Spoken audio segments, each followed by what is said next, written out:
discipleship team, led by Scott Sullivan, exists to help churches take the next step toward becoming a healthy, disciple-making church. We've developed tools to help you, like the Watershed Principle, the Spark Conference. Access it today at thesparkconference.com. We're also setting up learning communities across Georgia. Find a community near you at gabaptist.org/discipleship. Now let's join today's broadcast. Welcome to Georgia Baptist Discipleship, where we seek to bring you the best discipleship practices and principles in Georgia and across the nation. Today, we've got PJ Dunn, our Northeast Northwest discipleship consultant, has lined up two incredible leaders, Dallas White and Kyle Clayton, to help us think through a very popular and timely subject. And here it is, creating intentional spaces on a budget. So make sure you listen to the end, because we're going to wrap this thing up and talk about some top principles and lessons that we've learned to help you maximize the efforts in building, remodeling, or simply designing spaces with purpose. Now, I want to give a reminder, like we normally do.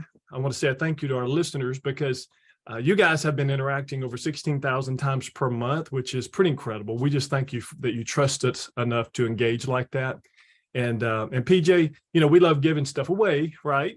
We do. So here's what you can do. If you're listening today, make sure that you leave a comment and you'll get entered into today's drawing for free product. And if you share today's link on your page or your groups, you'll get double entry into that drawing. And are you ready for this?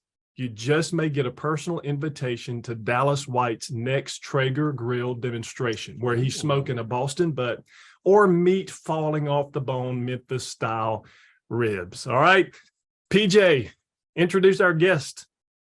Well, I feel like you just gave the best intro for Dallas's life. Like in general, that's what he lives to do. That's not true, but he does an excellent job and makes me, he does it so well that I don't even try. And so I just follow him on social media and feel good about it. But Dallas, welcome, man. You do a lot. You're on our team here with the Mission Board with Young Leaders Network Director, and you also are the pastor at the Grove Church in Ackworth. I think you might play on the high school football team, or you're pray with them from time to time. You're super involved in your community and your family. But in the midst of all of that, you really have revitalized the Grove Church in many aspects. And a lot of that's with intentional spaces, which we'll talk about today. So my first question to you, Dallas, in that introduction is, can I say revitalized, or are we revitalizing? When does it change? Never quit. You never quit. Yeah. Once you get one thing done, by the time you get two or three other things done, you're back to that thing you started with. So no, it's always a process of trying to become more and more like Jesus. And that process will go on, you know, until he comes back or till he takes us home. Revitalization by sanctification. I think you just created a whole new category. That's your book. I look forward to the royalties from that. And we have Kyle Clayton on. Kyle is the pastor at Grace Baptist Church in Cartersville. And I've gotten to know Kyle over the last year and a half. I actually met him over Zoom. We were doing Ken Adams. We were doing the intentional disciple making pastor cohort kind of model, where we met together for a few weeks. Phenomenal thing. We met each other through that. I ended up moving to North Georgia. We got to hang out in person. He took me to a place called West Mans that I'll never forget. And he has just been phenomenal at being intentional on what he's doing at his church. One of the things that I love about Kyle is that he knows his people well. He knows every single one of them in the church. When we walk down the hallway, he knows them and their prayer requests and their needs. He's, you know, also in a Sunday school class. He's preaching on Sunday mornings, man, he's going for it. And in the midst of all of that, Kyle, you've done some intentional improvements in your building, and you have a pretty good sized facility, even though you don't fill it like you once did. It is very much a revitalization in that aspect, but you're really focused on disciple making and all of those things. So we look forward to hearing from you. So welcome to the show, Kyle. And if you see my 3-year-old daughter running around, had to pivot a little bit today, but I guarantee you she'll add some fun to the show as well. But thank you, PJ. It's a ministry, as we know, is a labor of love. And coming into a situation like Grace Baptist Church, these were people that were just wanting to be loved, and they're easy to love, which is nice. So building the relationships has been, the major part of my job, but it's been the most fun part of it as well. Well, you love them about as good as this puffin does a nice cold Coca-Cola. So my friend, we're excited to have you on today. And, you know, as I've been visiting with pastors all over Georgia in the North and in the South, we really struggle with paralysis analysis on updates. And we've heard that phrase before, but we just start thinking about what we should, and then we get overwhelmed. I've sat with pastors who just look around their building and think, there's no way I can do anything.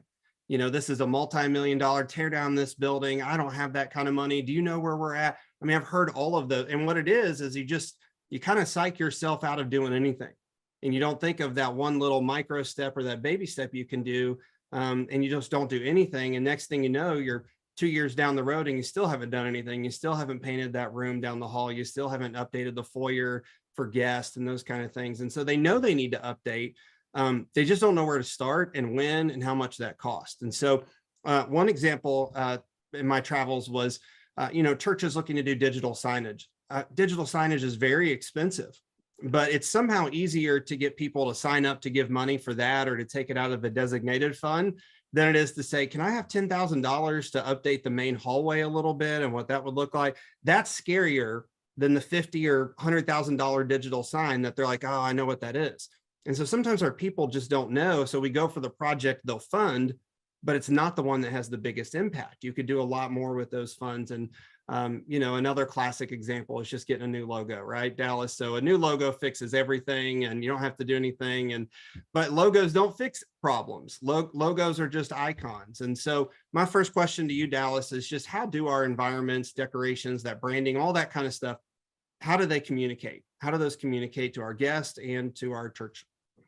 Well, I love the way you just sort of close that question, PJ, because one thing that's really important to understand, in my opinion, is renovated spaces are not a substitute for renovated people.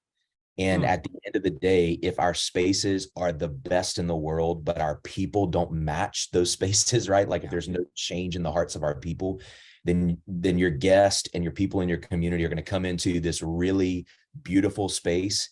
And that's going to be the end of it, right? Because what draws people into a church, obviously, is the Spirit of God working in the people of God who are there. And so I know at the Grove Church, before we ever thought about, picking up a paintbrush or knocking down a wall or even doing a new logo, whatever those things that are good, before we ever thought about doing any of them, we really just said, hey, let's take these people to the scriptures. Let's get them back in the word, because as the word renovates people's hearts, it becomes a lot easier to renovate spaces. And then, as we know through the scriptures, oftentimes new spaces are a sign that God's doing a new work, right? So when the tabernacle is constructed, the temple is constructed, all of those were moments in time where God was just signifying like, hey, I'm ready to do something new. So they can be facilities and spaces that are renovated can be this wonderful complement to the work that God's doing in the hearts of his people in a church, but they can't ever be a substitute for it. And so that's the approach that we tried to take was, let's get our hearts right. Let's get the culture of our church right, the people who are here. And then we found two things. Number one, it made the experience of our guest, it made it genuine, right? Because there was people who were kind of carrying it out week in and week out. But it also provided resources and in terms of funding, in terms of time, in terms of skilled labor, right? It brought all of those things to the table because people whose hearts are being transformed by the word of God are eager to use the gifts that God's given them to build his kingdom. And so it was just so helpful for us. And it's what I would say to any pastor or leader in local church life that's considering something along these lines is like, hey, there's no silver bullet in flipping a facility and all of a sudden the culture of your church changes. It starts with getting your people into God's word. And what we found at the Grove is the more you get God's people into God's word, the easier it is to do some of these things that, as you referenced, are kind of hard sometimes for us to figure out. Yeah. And I was thinking of Chris Clark. He's the pastor at First Baptist Epworth, and Epworth is in the mountains. I mean, it is right on the border there of Tennessee and Georgia, and just looks like a quaint little, old church. And you get up to it, and they've done very intentional updates And he said the same thing you said about renovating people. He was like, we want to build a culture. So the Sunday I came, we talked about disciple making culture at a church, because he's like, I think we got us in the right culture mindset. We just don't know where to go with it. And so we talked about relationships and how that matters, because the renovation helped them feel like they could do something differently. And so sometimes the new paint leads people. And I think we'll talk about that with Kyle here in a second. It leads you in a different direction. It helps them walk in and have a new appreciation and ownership into that facility. But tell us, I mean, both of your renovations are differently. So just briefly, like, how did you go about that since being there, Dallas? Like, how would you give the timeline of your renovations? Yeah. So, the first time I walked through the campus here at the Grove Church, there were just things that immediately sort of caught my eye, because I recognized these are things that probably haven't received attention in quite some time. Spaces that were unused, or spaces that were used, but maybe not used to their full potential. We're a very traditional church building. So our classrooms were really small. We were just sort of working with what we had. And so part of that, obviously, just coming in and sort of beginning to dream, right? So I remember walking through the facilities with people who were already here and asking some questions and sharing some initial dreams. And it was almost like the light bulb kind of came on for them, and they started to dream. And so it just began that process of like, let's get our people healthy, let's get our church healthy. And then as we did that, one thing that you battle sometimes in a traditional church is this nostalgia for the way that things have always looked, right? So what we found is, as the word started to do work in people's lives, things that are not that important, like paint color, carpet color, pews or chairs, so on and so forth, all of that stuff started to subside, and people just didn't care as much anymore, right? So then it became easier to do some of these renovations, because when we did them, we weren't battling for those things. We were just sort of saying, hey, here's what we feel led to do. And our people were really supportive. So it was just a process for us. We knew first and foremost, we had to start with our kids' space. And so we just began to cast vision for that. I'll never forget my oldest son, Judah, I think was 7 or 8 at the time.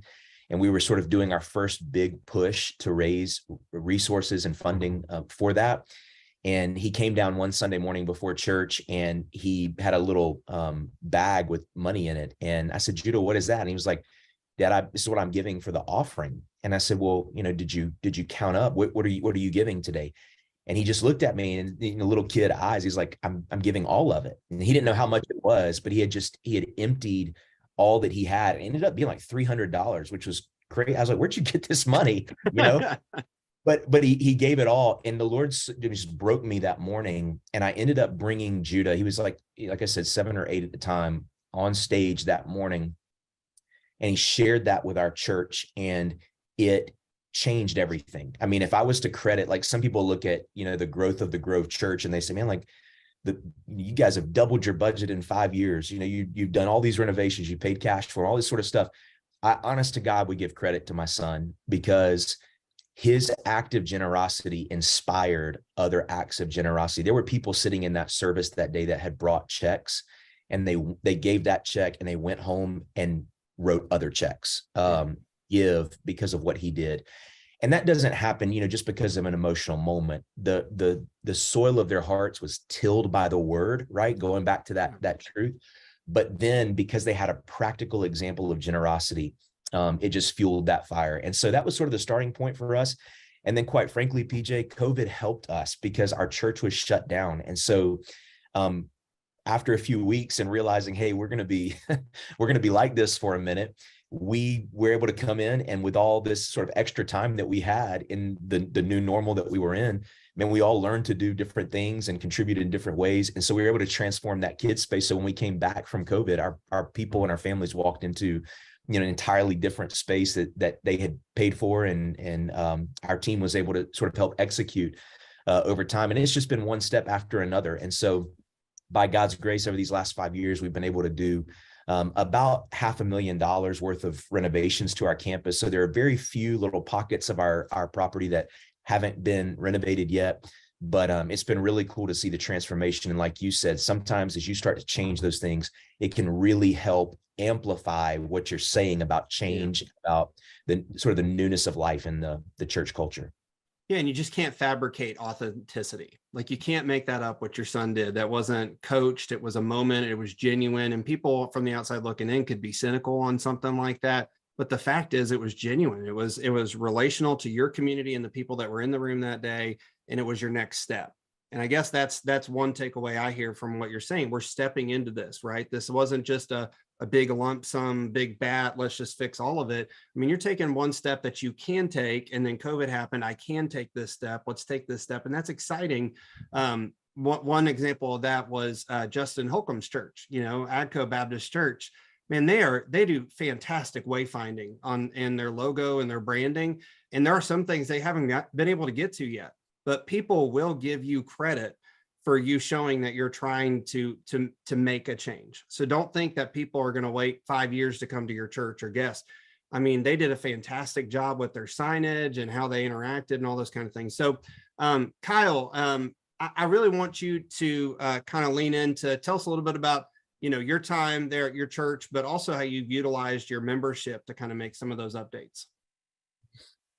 At Grace Baptist Church, just over a year and a half now. So I was not with the church during COVID, but just as Dallas has said, I felt like getting the church through COVID, it has changed their perception. Grace, very much a traditional building and very much a traditional church, but they were at that point when I came in of, okay, we want to do something a little different. Some of the first steps that I took, and it was something as simple as putting up new screens in our worship center so we could have a more focused worship. I wanted to test the waters. I wanted to, it was a necessity in my eyes, but I wanted to make sure the church saw it that way.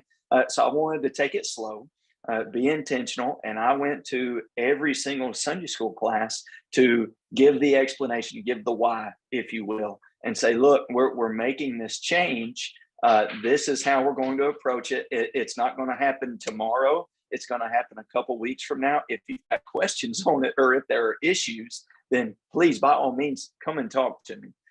Just from that alone, establishing that I'm not going to pull the wool or pull the rug right out from underneath you, that bought me some capital, but it also set up precedent for me as to how to make more changes in the future. It's not that I've done it the same way every single time, but I always try to go back to okay, let's give it a couple weeks ahead of time, make sure I'm properly communicating it to the people in a setting where they feel like they can communicate back. If you just shout this stuff from the pulpit, it not only gets lost on some people, but no one necessarily, you may have some like this that may just step up and say, we need to talk about this first. No one will really do that, but to bring them in on the process, to help them buy into it and feel like they were a part of it has made all the difference in the world. And that's where other ideas have come in, and developing relationships with people that I trust. Hey, let's take this and run with it, or giving ownership to a Sunday school class of, hey, we can really update this space. Here are some guidelines. Here are some ideas.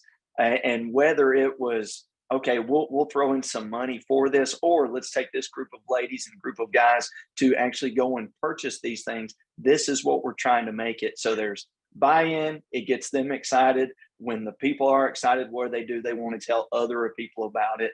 And if they can sense the excitement, that authenticity comes up again, then other people want to be a part of it as well. So that's been the fun part of the past year and a half. And as we've gotten to know each other, and I've gotten to know some of your church members, it's been kind of a fun process. And even that day that I was able to preach, I hadn't planned on the story, but the mulch, right? Remember the mulch story? So do you want to tell it? Yes. Oh yes. All right. So remind me. Geez, my dad is just recently, and I say recently, past 3 or 4 years, retired. So what does he do? He lives in Cleveland, Tennessee, and whenever he just kind of gets the urge, he's going to drive an hour and a half down here and see what he can do on the grounds of the church. But for him to talk to some key people, and they asked forgiveness a little bit more than they asked permission. But that was something when people came into church, it was, wow, we know this has been updated. This has been changed. Time has been put into this. And bottom line, we give a rip about what the outside of our church looks like, and we want it to be appealing to others as well. So Yeah, that's my Steve Clayton story. He's a mess. I mentioned in the sermon on that day something about, I can tell you care about your church because you have fresh mulch outside. You do that because you care that people are going to show up and see the fresh mulch. We know that mulch doesn't share the gospel, but it does communicate value and it does communicate care.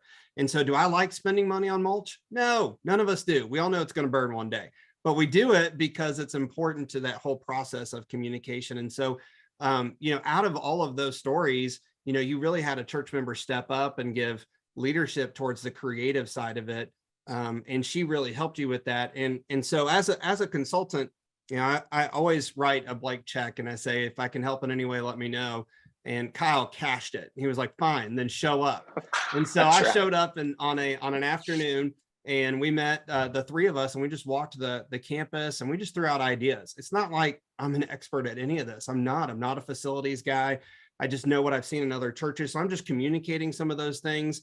And we kind of landed on a plan of some paint with some lighting and a deep clean. Like, we just need to get somebody in here to clean every surface that we can, clean all the chairs, and just brighten it up a little bit. And I mean, I don't know what the total budget ended up being for that, but it really was within scope, right, Kyle, of what you were hoping? Mm-hmm. Yeah. Definitely within what we were thinking, but then also just from the excitement of the people. I had some that were involved in the community, involved in their own businesses, so they knew of other nonprofits and nonprofit organizations that at the end of the year, part of what they want to do is give back to other nonprofits because it makes them look good. And boy, when you give to a church, some people are really on top of that as well. So for us to receive money in this way and then pieced it together, but again, like the mulch, it was changes that people could walk in and see and smell because of the deep cleaning. And again, people got excited about it. Yeah, well, it's pretty big deal. You're a humble guy, but it's a big deal what you've been able to do with just a few $1,000s and loving people. The love and the genuineness behind it is what's allowed you to make some pretty significant changes. And the Lord's really blessed it. I think of Johnny Day over at Shallowford Baptist Church, just a super faithful pastor leading this church through a tough season, but also seeing some really positive things happen. And we went to lunch, and I'm like, man, Johnny, like, when I walk into your church, it doesn't look like you. He's like, what do you mean? And I'm like, well, you're cool. You got like a tattoo, like, you're neat. You're like slim, you're fit. You probably go to CrossFit. Like, you're a cool dude. And I show up to your church and it looks like it's from the 80s. There's got to be something you can do in the foyer to reflect more of who you are and your identity. And he said, well, how do we go about that? So he got a couple of volunteers, he got a couple of creative people together, and they redid the interior, that walkway when you walk into the church. It's all they could afford. And I think that they spent a few $100, and it really made a difference the next Sunday when they came in and they saw the different things, because it was relevant to that church. And so you just don't know what your next step is, but it doesn't have to be all or nothing. That's what both of you are saying. Let me do a little bit more of a rapid fire here one. So Dallas, what are some budget saving tips? Like, when you're renovating and what you've gone through, what are some budget saving ideas? Yeah, well, we weren't thinking about budget saving until the general contractor came back and told us what the project would cost. And we thought, let's think about how we can save here, right? So COVID helped us in a big way because it just changed so much of how we had to do ministry for a season. So I'm not saying, go out and look for the next big pandemic or anything like that, but it just forced us to adapt. And so I learned new skills during that period, and some of our people learned new skills. And one thing I always heard, man, that just has stuck with me, and I heard this from Pastor Johnny Hunt one time. He said, there are some things that I no longer have to do, but there's nothing that I'm not willing to do. And I try to model that for my people, for the people I serve and lead. Man, I'm not above carrying concrete blocks out, and I'm not above knocking walls down. I'm not above hanging lights and all of those sorts of things. And so one way to save money, honestly, is to take those projects, which are maybe more menial and not necessarily where you need a great expert, and to sort of empower people in the church to learn those skills and then to help facilitate those projects. Yeah. Well, and being willing as a pastor communicates leadership.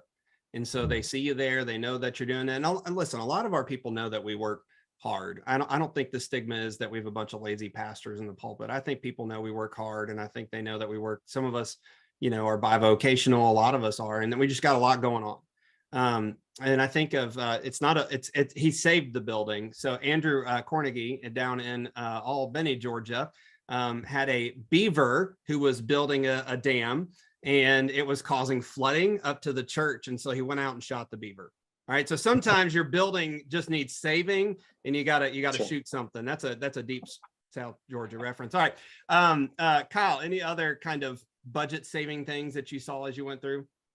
I love the PJ Dunn method. Instead of even knocking down a wall at times or having to paint a wall, if you just hang things on a wall, it can sometimes look a whole lot better. Or hanging lights. Lights, if you buy the right ones, are not always expensive, and you can change the setting of one or change the coziness of a room just by changing the lighting. So not having to spend all the money, but spend some of it that may be temporary and for a time, but it spruces it up a bit. Yeah. And there's a key: temporary. So don't oversolve the problem. Sometimes that fixture that's 7 times more is worth it, but that may not be where you're at, but if you were redoing a multi-million-dollar project, you buy the more expensive one. That we know they're different, but just do it at that. So Scott, let me bring you in here, and I would love to hear from you. What do you think some main issues are that you've seen, and why churches don't update spaces and environments? You've traveled a lot, been in multiple states with a lot of leaders. So what are some of those main issues you've seen of why they don't maybe take action?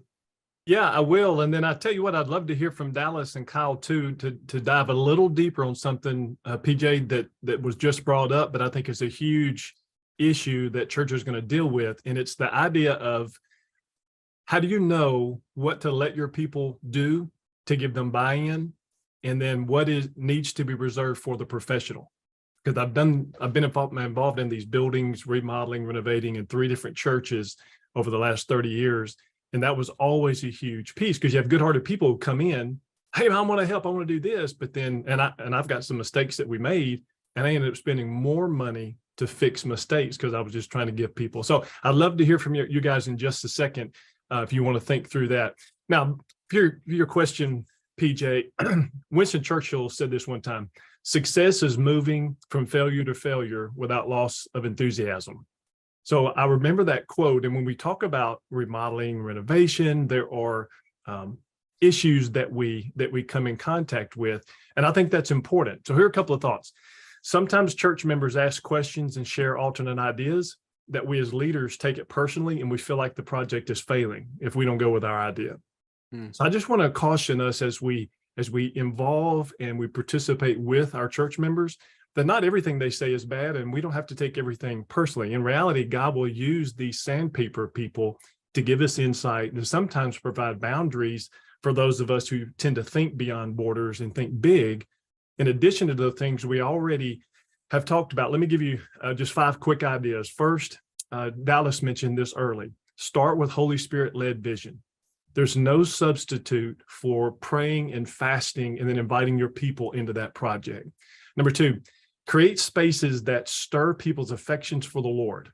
So that when people get there, we want to create spaces that people want to hang out, and where children and teens look forward to being there and proud to be there, bring their friends. Number 3, create safe environments. For those of you that may be watching, like what we went through in one of our churches in Louisiana, in dealing with a sexual predator within the church, these safe environments communicate to families that have children and teenagers. You need to put every process in place, but you can also do this with spaces you create. And then 4, create a space that will outlive the trend. PJ, I think you talked about that in something just a bit ago, that create the spaces that look great now, that people can appreciate in 10 years when a new group of family comes in, a new leadership is there. But I also want to caution you, keep in mind that one day the style and the vibe that you built won't work. And God will bring another Nehemiah to come in and to remodel what you guys, and they'll revitalize what you've been working on. So don't be married to anything that's not your spouse. And when that happens, don't be the hater that jumps in and says, this is what we did. And you'll end up being the guy that you hated when you did your part of that. So if I can kick this back to Dallas and Kyle real quick, Do y'all have any thoughts on that idea that PJ brought out a while ago? You know, are there some parameters of we need to, as leaders, think through about what we can involve with our people, but what really needs to be for professionals? Dallas, let me start with you, and then Kyle, you fill in the blanks. Yeah, for us, it was just an opportunity cost type deal where we're looking at, okay, what do we think we can handle? We had a time frame, obviously we're trying to live within. So do we have the skills necessary to get this job done in the time frame that we have to get it done? So that was a big piece of it. You know, how much can we save? I mean, there are some things where for us to spend the time to do something, it was like, man, we can't save that much money, so we need to just hire this piece out. And then obviously there's some skills that we just didn't have. So you know, part of our kids project, our kids renovation, there was asbestos beneath the carpet. And so that's one of those projects where it didn't take long to say, we're not going to do that one. We're going to hire that piece out. And there was some specialized like labor and skills and stuff that we wanted to bring in. So for us, it was just saying like, man, what do we have the capacity to do? What are we gifted to do? What kind of menial tasks could we take it into our court and sort of save the money on? And then that allowed us to not feel as bad about spending some additional resources on those other things because we knew we had saved it in other places. So that was kind of our approach to the projects that we've done on our campus. Good word. Kyle? I think Dallas, said a lot going into that. But again, it's knowing your people. It's having the relationships of your people and maybe having the conversation of what are your limitations? What are you able to do? You may have all the gung-ho attitude in the world, but at the end of the day, if you're not up to the task, you've got to be able to have that conversation of, hey, let's do this. Let's go ahead and spend the money so that we can do it well, so that it can last, instead of just putting it in the hands of your people and then it becoming something else as a pastor that you've got to worry about. So knowing your people, knowing what your options are. And again, as Dallas said, it's kind of case by case. You go into it thinking one thing, and when asbestos shows up, let's go ahead and pivot and do something else. So being able to do that as well.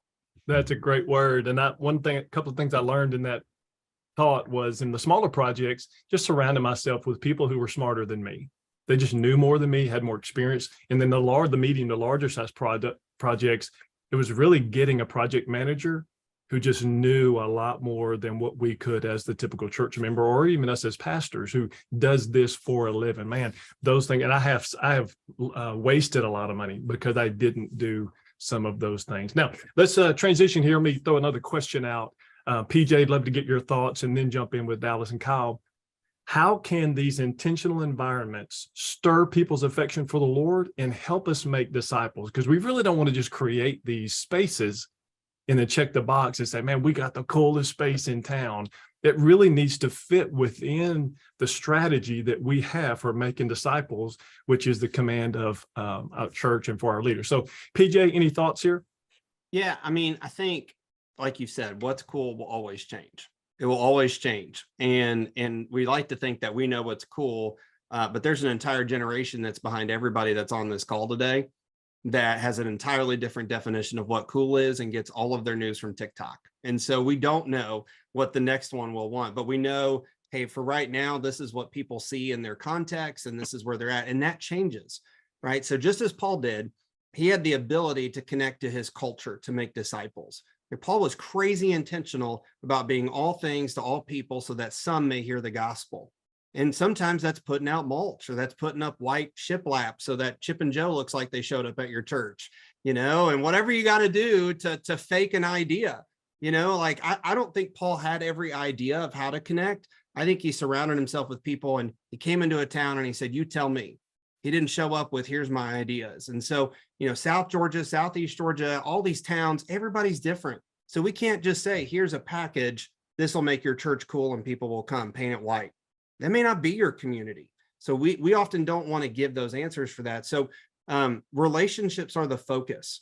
Relationships have to be there for disciple making to happen. These spaces have to reflect your culture and your context to reach people for the gospel. And when we have culture and context that help us build relationships, then we know we're kind of hitting the mark on intentionality for discipleship. And that's when it gets real exciting, when you see spaces that actually make me think I should be in a relationship, a disciple making relationship, and words and those kind of things. Good word. Kyle? We've tried to use words in our updates and in our changes like comfortable, inviting, cozy is one that gets thrown out, but we want to make a space where people feel comfortable. You build relationships when you're comfortable. Church, just the word itself can be so daunting, especially to those that are not in church, that are outside. But if this is a safe place, or it feels like one, then it makes it easier on our people who are on the inside to build those relationships, to open up and be honest and authentic. So that's cool. I'm not called cool very much. I don't know that we try to do that, but yeah, comfortable and inviting is something that we go for, and that changes as well. It's just knowing your people and what you can do and how to go from there. Well, and let me brag on Kyle and how he did that with just chairs. All right, because he's not gonna talk about himself, so I have to talk about him. All right, so they have a pretty large sanctuary, different kind of people that are showing up than were when it was built, and so we just sat in the room and stared at it, and we just started throwing out ideas with this other lay leader, and then he started doing some ideas, we started doing some ideas, and so they've morphed their space into where they have some tables and rows, and took out some rows on the wings so that people are a little bit closer together. And it's just so radically different than what you see when you normally walk into a space like that. And like the first week they do it, they have people that are filled up at the tables. They're like, we need more tables. That's what I mean by disciple making environment. These round tables, these mixed environments of chairs are creating people to have new conversations. I'm not in the same spot. I'm talking to different people on Sunday than I used to. So anyhow, that I had to brag on him for just a second, Scott. Wow. Thank you, buddy. And those are the first seats that are filled up on a Sunday morning still. And it's different age groups and different walks of life, ages of life that, man, we've got to sit at the table. I love it. Excellent. Dallas? Man, one thing we've tried to keep in mind is we're designing for the next generation. We're designing for the people who are coming behind us. So, there are the people who probably funded most of our renovations are not the people who probably are reached by those renovations, right? Like they're not walking in and thinking like, man, I love, I want my home to look like this. But we try to do it in such a way where they can appreciate the excellence of it, the value of it. And they recognize from the beginning that what we're doing is we're designing for those people that are coming behind us. And I'm included in that now. Like, man, I'm about to be 38. So I'm on that crescendo, I guess, is what they tell me, Scott, that I'm getting close to that hill. And so even me, like, man, it's not what I like anymore. It's like, who are the people coming behind me? And I have found that in a church where you've got spirit-filled saints, people who have known Jesus for a long time and are growing still in their walk with him, nothing gives them more life than seeing the generations coming behind them experiencing the same thing. So the oldest folks in our church, and we've got this incredible spectrum of ages, probably one of the most diverse churches age-wise I've ever been in my life, from the youngest of the young to multiple 90-year-olds and all on the same pew, on a Sunday or a row of chairs.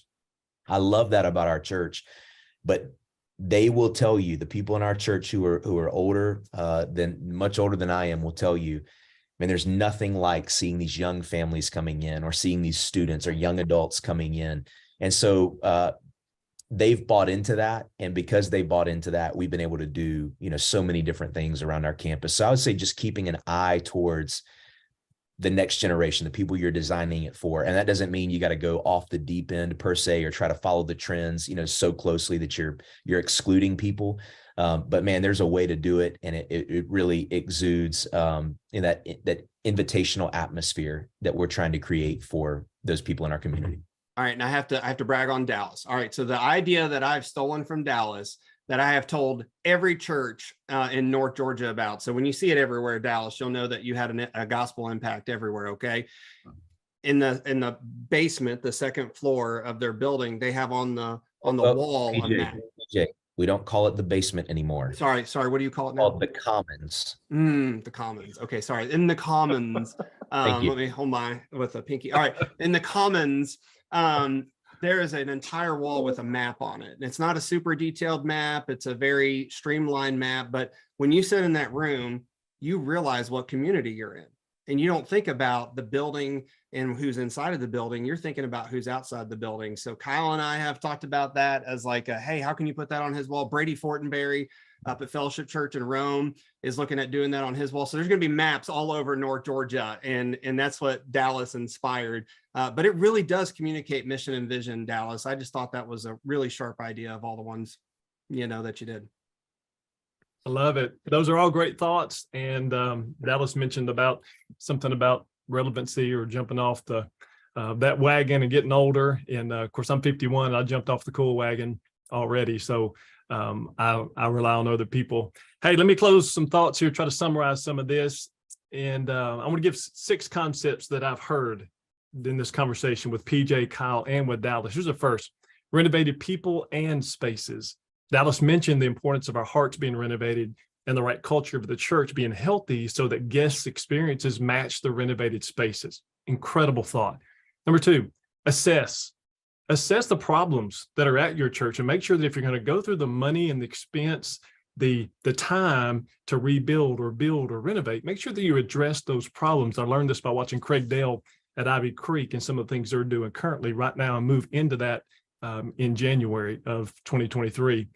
But also you're preparing for the future and looking what others have done. I mean, contact Dallas, talk to Kyle, talk to some of these guys like John Barber at First Calhoun, or, guys in other places in your region, and we can help you connect with them, because some people have already thought through this. So there's no reason to make the mistakes when other people's have gone that way. Number 3, PJ mentioned relationships. So this third thought I would give you is this: trust. Trust is the relational soil in which individual and organizational change happens. Spend lots of time loving on the people, building trust, and you'll gain credibility if you'll do that. And I've learned that people love you and trust you. If they do that, then they're much less likely to crucify you when you offer change. Here's 4, Holy Spirit. Start with Holy Spirit breathed vision and let that guide you. And then when knuckleheads like me come in and give you these creative ideas, you let that guide you, and whether it fits or does not fit into the overall plan. Number 5, flexibility. All of these guys have mentioned this. And I would say don't be married to anything but your spouse, but rarely does your perfectly thought out ideas just work as you imagined that they would. So you may have to think about those alterations that are suggested, and they just may work better than what you originally thought. Number 6, quality leaders. Each of these guys talked about how they gathered around them people who had thoughts and knew more than they did. Huge as you prepare for your project. Number 7, momentum. Giving people an opportunity to voice their opinion and engage in the project is somehow, it creates huge momentum for your church. And I realize this is risky if you give them too much voice and too much interaction, but if they don't get a voice, eventually your people will forget how to speak and serve, and you as a leader will lose credibility. And then number 8, have fun. Man, do all you can to dream big, be creative, involve people, focus on quality, but don't forget, like Kyle was talking about a while ago, how they just had fun in the project. Don't forget to have fun and create a rewarding experience. Kyle Clayton, Dallas White, thanks for sharing and investing in our leaders. And where can people get in touch with you if they have further follow-up questions?